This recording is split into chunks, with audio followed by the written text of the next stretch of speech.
মনা পা ধরার সুযোগ নেই।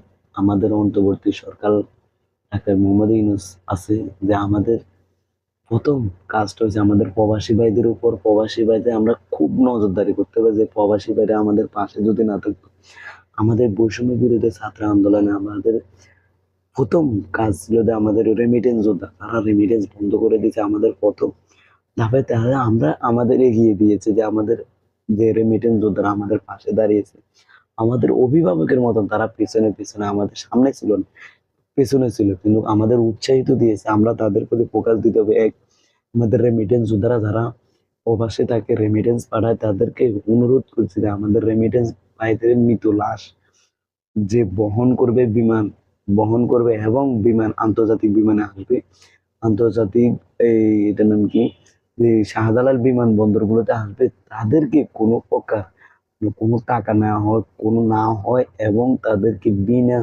টাকায় তাদের লাশ বহন যেন করে বাংলাদেশ বিমানবন্দর, যত বিমানবন্দর আছে।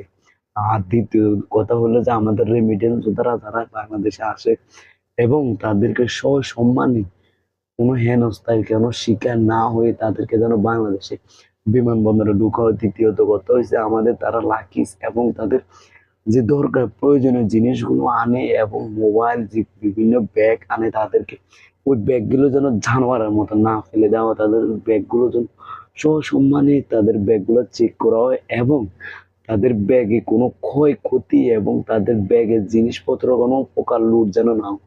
4 নাম্বার কথা হচ্ছে আমাদের বাংলাদেশের রেমিটেন্স যোদ্ধারা যারা রেমিটেন্স পাঠায়, তাদেরকে সব সময় আমরা আমাদের যতটুকু সম্মান মর্যাদা দেওয়া দরকার ততটুকু আমরা এর চেয়ে বেশি দেওয়ার চেষ্টা করে যাই। এবং আমাদের বাংলাদেশে রেমিটেন্স যোদ্ধাদের কারণে আমাদের বাংলাদেশ প্রথম স্বাধীনের পথে গিয়েছে। আমরা প্রথম ছাত্ররা ছিলাম, দ্বিতীয়তে আমাদের রেমিটেন্স যোদ্ধারা ছিল, কিন্তু আমাদের সামনে ছিল না আমাদের অভিভাবকের মতন আমরা আমাদের পাশে ছিল। 5 নাম্বার কত হয়েছে যে আমাদের রেমিটেন্স পাঠায়, তাদের কাছে অনুরোধ, আপনারা ব্যাংকের মাধ্যমে আমাদের দেশ উন্নয়ন করার জন্য যে স্বৈরাচার দূর করা হয়েছে, আপনাদের কারণে আপনাদের অনেক অবদান আছে এবং এখনো অবদান করবেন। আমাদের বাংলাদেশের যত ক্ষয়ক্ষতি হয়েছে সবগুলো আপনাদের আমাদের আবার ক্ষয়ক্ষতিগুলো যেন আমাদের পূর্ণ করতে পারে আমাদের সরকার। এবং যে টাকাগুলো পাঠাবেন, যে রেমিটেন্স গুলো পাঠাবেন, আপনারা ব্যাংকের মাধ্যমে পাঠান। আমাদের দেশটা আবার উন্নয়ন করুক। স্বৈরাচার দূর হয়েছে, এখন আমরা নতুন কোনো স্বৈরাচারের কাছে দিতে চাই না। আমাদের নতুন সরকার চাই, যে আমাদের আওয়ামী লীগের দরকার নেই। আমাদের যে যে বিএনপি বা বিভিন্ন দলীয় যারা আছে, 14 দল আছে, তাদেরকে না দিয়ে আমরা নতুন সরকার গঠন করে আমাদের দেশটা আবার উন্নয়ন করতে চাই। আপনাদের কাছে এটাই ওকুল আবেদন, আমাদের রেমিটেন্স গুলো আমরা ব্যাংকের মাধ্যমে আবার।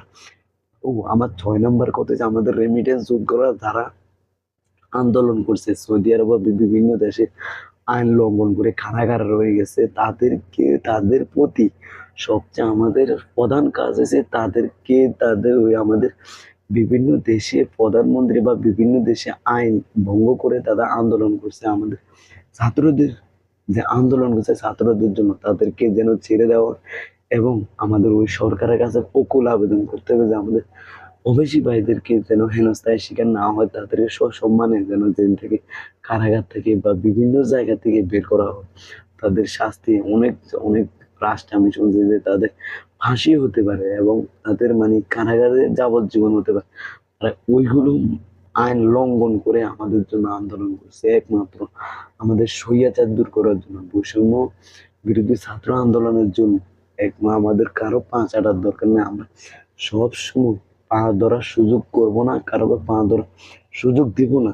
আমরা ওইটার দিকে ফোকাস করবো। আমাদের রেমিটেন্স যোদ্ধারা যারা প্রবাসী বাইরে আছে, তাদেরকে জেলখানা বা জেল হাজতে আছে, তাদেরকে যেন অতি শীঘ্রই আমাদের সরকারের কাছে আবেদন করতে হবে। আমার অন্তর্বর্তী সরকার, আমাদের doctor Mohammad prime minister doctor Mohammad ইউনূসের কাছে আমার ওকুল আবেদন, সরকার চাই ওকুল আবেদন, আমাদের যে রেমিটেন্স যোদ্ধারা আছে তাদেরকে যেন অতি শীঘ্রই যেন, যে বিভিন্ন যে থানায় এবং বিভিন্ন জায়গায় বিভিন্ন দেশে তারা আটকে গেছে, তাদেরকে যেন ছেড়ে দেওয়া হয়, তাদের পরিবারকে যেন হস্তান্তর করা, এবং তাদের কাজে যেন নতুন করে যোগ দিতে পারে। ওইদিকে আমরা ফোকাস দিতে হবে। আমাদের সবাই, আমাদের প্রবাসী ভাইরা, আপনাদের যে কি করব আমরা জানি না। আপনাদেরকে স্যালুট জানাই, আপনারা আমাদের দেশের জন্য করছেন, এখন করে যাবেন। যে আমাদের দেশ উন্নয়ন করতে হবে। আপনাদের খুব আমাদের লেট হয়ে গেছে, আমরা যে ছোট একটা কন্টেন্ট তৈরি করতে পারি না, আমাদের মানে আমাদের আনন্দে আমরা বলে যাইনি, কত হলো একটু দেরি হয়ে গেছে। তার জন্য আপনারা আমাদের ক্ষমা করুন। প্রবাসী ভাইরা যদি আমাদের ভিডিও গুলো দেখেন বা কন্টেন্ট গুলো দেখেন, আমাদের আরো অনেক কন্টেন্ট ক্রিয়েটর আছে, তারা মানে ভুলে গেছে, অনেক ভুলে যায়নি, তারপরে ভুলে গেলেও আমাদের ক্ষমা করবেন যে আমরা অনেক লেট করে ফেলছি, আপনাদের কথাগুলো বলতে পারিনি। আপনারা তো চাইছিলেন আমি যে কথা বলছিলাম, আপনারা ওইসব কথাই বলতে চাইতেছেন, যে আপনাদের কথাগুলো আমরা তুলে ধরছি। যতটুকু চেষ্টা সরকার, আমাদের অন্তর্বর্তী সরকার বা বিভিন্ন সরকার আসলো, যে সরকারে আসুক, আমাদের এই কাজগুলো প্রবাসী ভাইদের যেন উৎসাহিত করে এবং তাদের প্রতি সসম্মান মর্যাদা, উর্ত মর্যাদা, যত মর্যাদা দেওয়ার দরকার তাদেরকে যেন মর্যাদা দেওয়া হোক। আমি আমার সরকারের কাছে আবেদন করি এবং বিভিন্ন যারা পররাষ্ট্র মন্ত্রণালয় বা পররাষ্ট্রমন্ত্রী যারা আছে, যারা স্বরাষ্ট্রমন্ত্রী কাজ করবেন, তাদেরকে এই উকুল আবেদন, আপনারা আমাদের প্রবাসী ভাইদের ফোকাস দেন। প্রবাসী ভাইদেরকে ফোকাস দিতে হবে। আমাদের রেমিটেন্স যোদ্ধা, আমাদের দেশের যোদ্ধা, আমাদের দেশের জন্য কাজ করতেছে। এখন তারা নাকি সবাই বলছে যে রেমিটেন্স পাঠাবে, ব্যাংক খুলে দিন, তারা টাকা পাঠাবে, আমার দেশ আবার উন্নয়ন করতে হবে।